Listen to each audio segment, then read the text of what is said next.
नमस्कार बच्चों, मैं मंचुन सब कुछ लर्न पे आपका स्वागत करता हूँ। आज मैं आपको फैक्टराइजेशन के बारे में पूरा डिटेल से बताऊँगा। फैक्टराइजेशन अगर सीखनी है तो इस वीडियो को शुरू से अंत तक देखें। चलिए शुरू करते हैं। Factorization, what is a factor, factor क्या होता है इसके बारे में। पहला टॉपिक है फैक्टराइजेशन क्या होता है। तो फैक्टराइजेशन के मीनिंग क्या होता है। फैक्टराइजेशन मीन्स होता है ब्रेक ए नंबर या एक्सप्रेशन इनटू फैक्टर्स। नंबर को या एक्सप्रेशंस को ब्रेक करते हैं फैक्टर में तो उसको फैक्टराइजेशन कहते हैं। एग्जाम्पल के अगर नंबर को हम ब्रेक करते हैं, जैसे ये 2 है, 12 है, 12 को हम ब्रेक करते हैं जैसे 2 × 2 × 3, तो ये क्या है, एक फैक्टर हो गया। तो इसको, इस मेथड्स को हम फैक्टराइजेशन कहते हैं। सेम अगर एक्सप्रेशन, अलजेब्रिक इक्वेशन या एक्सप्रेशन को देख लेते हैं। ये एक्सप्रेशन है x² + 5x + 6, ठीक है। इसको हम फैक्टर के थ्रू करते हैं। तो ये जैसे कि यहाँ पे एग्जांपल मैं देख देता हूँ, x² + 5x + 6, तो इसको हम ब्रेक करते हैं। जो ये हो सकता है, जैसे ये ब्रेक करते हैं, इसको हम ब्रेक करेंगे और कैसे ब्रेक करेंगे वो मैं आपको आगे बताऊंगा, ठीक है। चलिए, ये यूज़ क्यों करते हैं, why do you use factorisation.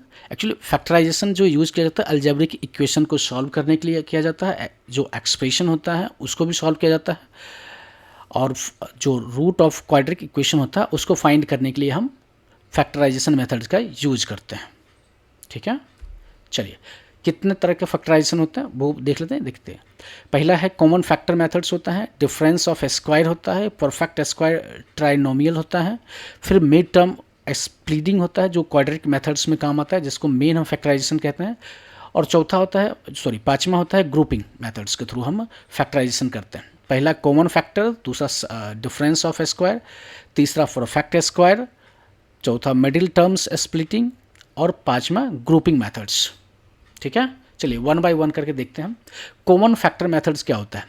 जब कोई चीज़ कॉमन लेते हैं उसको कॉमन मेथड्स कहते हैं, कॉमन फैक्टर मेथड्स। जैसे कि यहाँ पे एग्जांपल जैसे 6x + 9 है ना, तो इसमें इसको हम लिख सकते हैं 2 × 3x, ठीक है, प्लस 3 × 3, 9 को हम 3 × 3 कर सकते हैं, और 6 को हम 2 × 3 कर सकते हैं, ठीक है। तो इसमें देखिए कॉमन क्या होता है, दोनों में जो सेम होता हो, जैसे ये इसमें 3 है और इसमें भी 3 है, तो 3 कॉमन हो गया, तो इसको हम 3 कॉमन ले लिया, और बचा जो बच गया वो हम लिख देते, 2 बच गया, x बच गया, और इधर 3 बच गया। तो इस तरह के जो एक्सप्रेशन को हम कॉमन लेके करते हैं सॉल्यूशन, तो इसको हम क्या बोलते हैं, कॉमन मेथड्स बोलते हैं। क्या बोलते हैं इसको, कॉमन मेथड्स, ठीक है, कॉमन फैक्टर मेथड्स। चलिए, उसके बाद आता है डिफरेंस ऑफ स्क्वायर। अब स्क्वायर जो अलजेब्रिक जो इक्वेशन होता है उसमें इस तरह के फार्मूला पुट करते हैं, a² - b² इजकल टू क्या होता है, a + b × a - b। इसके थ्रू जो क्वेश्चन सॉल्व किया जाता है इस फार्मूला को यूज करके, तो उसको हम कहते हैं डिफरेंस ऑफ स्क्वायर। जैसे कि ये एग्जांपल दिया है x² - 9 है, तो इसको हम कर सकते हैं x² - 3 का स्क्वायर, तो a² - b² के फॉर्मूला बट गया पे फिट हो रहा है। तो इसको हम कर सकते हैं a + b और a - b होता है इसका फार्मूला। तो इसको a के बदले क्या है, x है, x + 3 और x - 3, ठीक है। तो इस तरह से हम डिफरेंस ऑफ स्क्वायर कर सकते हैं। जो सीधा इस फार्मूले पे पुट होता है क्वेश्चन, उसको हम इस फार्मूले से यूज करके निकाल सकते हैं, ठीक है। चलिए नेक्स्ट क्या है, परफेक्ट स्क्वायर ट्राइनोमियल्स। जो ट्राइनोमियल के फॉर्म में होता है, जैसे इस तरह के ट्राइनोमियल्स होते हैं, परफेक्ट स्क्वायर के फॉर्म होते हैं। जैसे यहाँ पे मैंने दिया है एग्जाम्पल के, जैसे x² + 6x + 9, तो ये क्या हो सकता है, देखिए यहाँ पे क्या है, a के फॉर्म में है, और इसको सिंप्लीफाई करेंगे तो x² + 6x + 9 को अगर हम सिंप्लीफाई करते हैं तो x² + 2 × x × 3 + 3 का स्क्वायर। तो देखिए यहाँ पे पुट होगा a² x² b² 3² 2 a मतलब x × b × 3। तो ये पूरा परफेक्ट फिट हो रहा है स्क्वायर वाले पे, तो इसको हम करेंगे x + 3 का होल स्क्वायर। तो इस तरह के अगर फार्मूला पे फिट हो जाता है तो उसको हम परफेक्ट स्क्वायर ट्राइनोमियल्स बोलते हैं। ठीक है, चलिए नेक्स्ट देखते हैं मिडिल टर्म्स स्प्लिटिंग। ये सबसे इंपॉर्टेंट पार्ट है जो आपको सीखना है, जो मैंने फर्स्ट स्लाइड में बताया था कि मैं नेक्स्ट स्लाइड में बताऊंगा कैसे किया जाता है। देखिए एक्सप्रेशंस क्या है, X A X square plus B X plus C है, ये एक्सप्रेशन है, इसको हम ब्रेक करते हैं। जैसे यहाँ पे हम लिख लेते हैं A X square plus B X plus C है। ठीक है, ये एग्जांपल दिया है मैंने, ये एक्सप्रेशन इस फॉर्म में होता है या इक्वेशन बोल दीजिए, इक्वेशन इस फॉर्म में होता है, इसको हम ब्रेक कर सकते हैं। जैसे पहला स्टेप क्या करना है, मल्टीप्लाई ए इंटू सी, मल्टीप्लाई करना है ए इंटू सी। ठीक है, ए इंटू सी हो गया, और बी को then split the b into two terms में बी को डिवाइड करना है।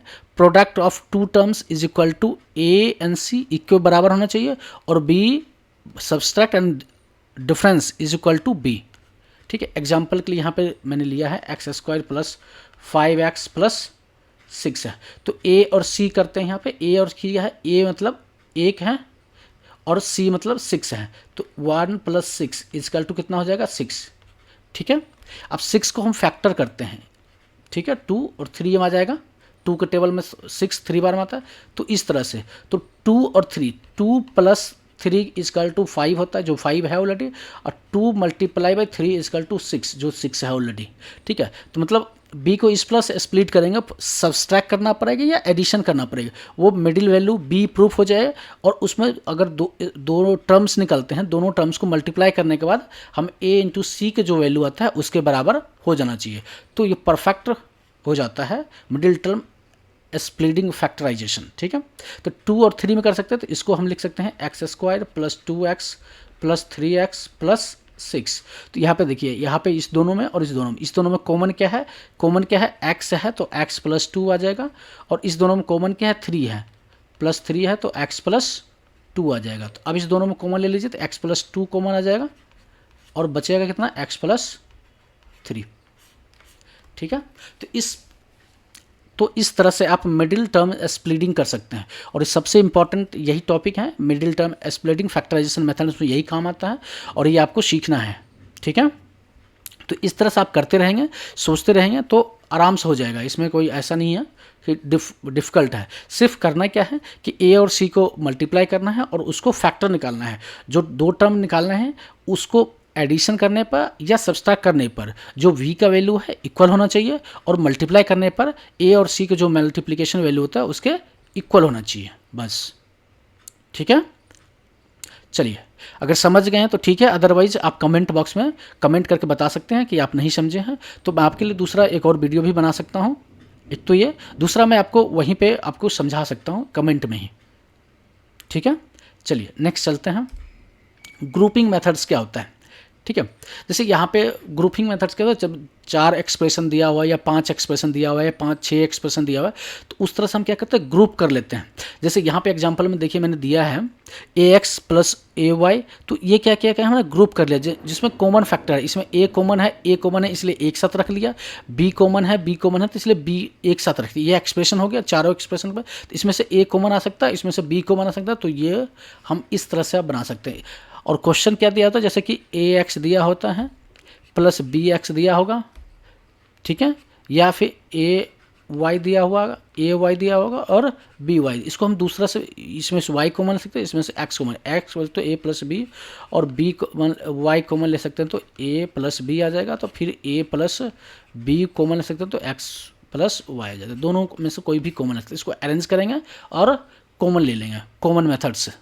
ठीक है, समझ के ग्रुपिंग मेथड किससे कहते हैं, सिमिलर जो फैक्टर है, सिमिलर जो एक्सप्रेशन है उसको एक जगह रखना, बस। मैंने कुछ यहाँ पे क्वेश्चन दिया है जो आपको सॉल्यूशन करना है, सॉल्व करके कमेंट बॉक्स में इसका आंसर देना है। ठीक है, perfect difference of square, perfect square और मिडिल टर्म के थ्रू। ठीक है, पूरा डिटेल में आपको देना, मैंने हालांकि आंसर भी दिया है क्वेश्चन में, इसका सॉल्यूशन करके आपको देना है सिर्फ। ठीक है, सॉल्यूशन करके आप कमेंट बॉक्स में देना है, हम चेक कर लेंगे, प्रत्येक स्टूडेंट के कमेंट हम पढ़ते हैं और उस पर हम रिप्लाई भी करेंगे आपको। ठीक है, चलिए वीडियो देखने के लिए आपको धन्यवाद।